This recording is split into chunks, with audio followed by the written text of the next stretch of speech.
Jimena, and we're going to talk about losing your identity. So your identity isn't really who you are as a person, it's who you think you are. It's all about self-perception. And then Amy Cuddy in her book references power and powerlessness. So power is when you feel free, you feel in control, you're confident, you're positive. But when you're powerless, you really feel out of control, you're tense, you don't really know what to do, you start second guessing yourself, and this affects your identity. So when you lose control, you begin to question your identity, and in turn, when you question your identity, you start to feel powerless. This is a feedback cycle, which she also references.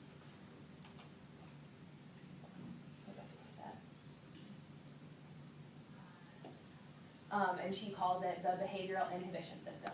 So this all begins when you feel a change in your life, and this change can be anywhere from graduating college to breaking up with a partner. Sometimes it's big, sometimes it's small, but the really important thing is how you feel about that change. If the same person goes through that exact same, if a different person goes through that exact same change, they might feel about it differently than you do. So really, this change in your life is all about your perceived loss.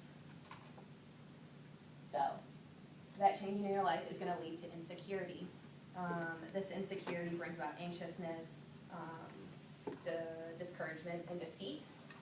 From there, it goes to a loss of confidence. When you lose confidence, you're not going to have ambition.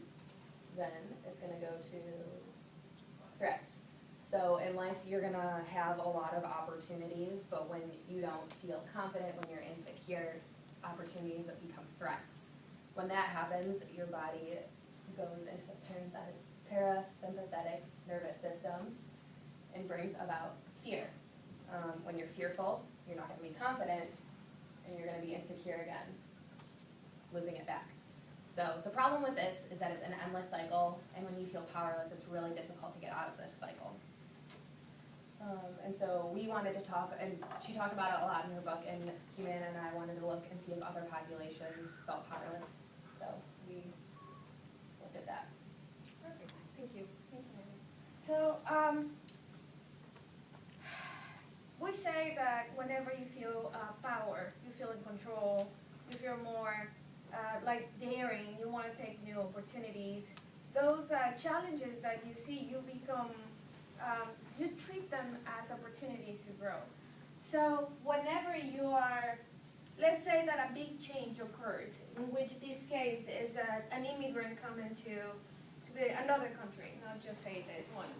A study from Shorts et al. Found that after examining 302 immigrants recently arrived to the United States from Asia, found that these individuals, when they felt undecisive as whether they wanted to be identified with their traditional roots or whether they wanted to be identified with the new American values and American life, they felt lower self-esteem, and they felt more anxious, and they saw a lot of behavioral issues such as aggressive behaviors on them. So by saying this, we can quickly go back to our cycle, in which it's reasonable to suggest that all this anxiety from coming from another country made those individuals more insecure. And then they started to lose their confidence. Then fear struck, and they started feeling powerless. Therefore, all these behavioral issues started to come up. So Megan and I were searching some tips from Amy Cuddy, and we wanted to talk about them. Before we do that, I also want to talk about another population that was affected by this cycle. Oops, I want to go back.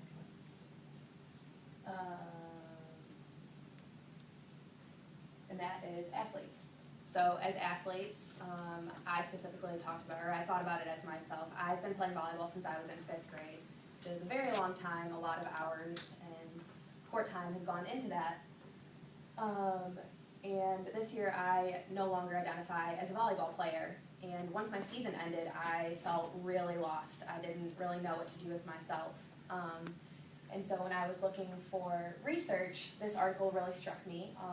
Paul Murian talked about how athletes really identify as athletes more than any other population. So because athletes put so much time and effort into their sport, they don't focus on any other aspects of their life, and their identity becomes very one-dimensional. So when this happens, once you lose that identity, once you are no longer something, whether it's because of an injury or you run out of NCAA eligibility or whatever reason, that one dimension is gone, it's wiped away. And so that's why athletes are really susceptible to losing their identity and feeling powerlessness, or feeling powerless. He talked about how it can, at times, like while you're still an athlete, having that strong identification can improve your performance by promoting self-confidence and decreasing anxiety. But once you lose that identity, it makes you, or once you have that identity, it makes you devalue all other aspects of your identity. You're not a student, you're not an artist, you're not whatever else, you're just an athlete. And once that's gone, what are you? So now we're going to talk about breaking the cycle. Okay, Sorry. from fear to action. So let's say that our immigrant, they wanted to feel powerful. They want to feel powerful. They want to feel that self-esteem is finally rising. How do you do this? Okay, Amy Cuddy was saying by feeling powerful, you are actually protecting yourself. You are reducing negative emotions that might be threaten you. So also she mentioned that power can also help us understand each other, communicate each other. And she mentions that whenever you are having this powerful emotion, you synchronize yourself with your behaviors. You become more powerful. Then it also says that this feeling of powerfulness provides the individual to take an action.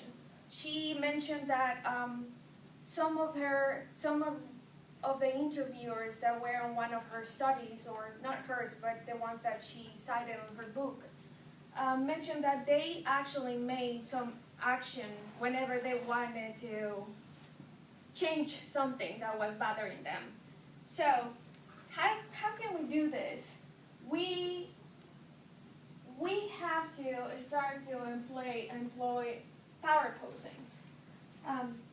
And by this is saying making these power poses like this one, which we call alpha, and this one that she calls starfish or something like that. Make them intentional.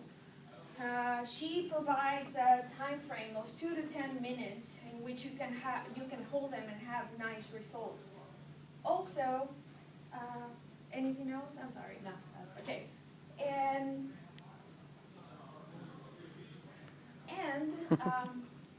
an example, making an example of the immigration case, by teaching immigrants how to feel powerful through power poses, we can influence their confidence, and therefore you can influence positively the various aspects of their personal identity. So basically, in conclusion, the loss of identity can really affect multiple different populations. It's not just athletes, it's not just people coming from a different culture. And we just really want to emphasize how important it is to focus on other aspects of your life, not be one-dimensional, and also doing things to make yourself feel more confident, like the Wonder Woman pose. Okay.